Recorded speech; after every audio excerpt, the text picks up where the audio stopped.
In the past 2 decades, many scientific studies investigated the relationships between genes and ADHD.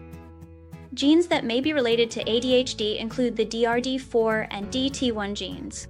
These genes are not abnormal because they can also be found in typical people. However, compared to typical people without ADHD, extended versions of the shapes in these 2 genes were found in ADHD. A more extended version of DRD4 decreases the child's sensitivity to the activity of dopamine nerve cells. Hence, children with ADHD are more likely to exhibit more novelty-seeking behavior than other people to activate dopamine release, which is often achieved by engaging in risk-taking and impulsivity behaviors.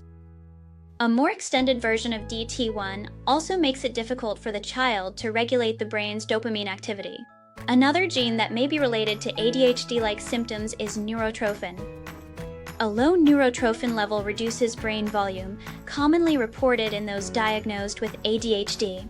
Despite identifying some genes that may be associated with ADHD symptoms, research findings did not confirm the specific set of genetic makers causing ADHD. The research found out the associations of genetic factors and ADHD have small effect sizes. A single gene does not cause ADHD, but polygenic inheritance.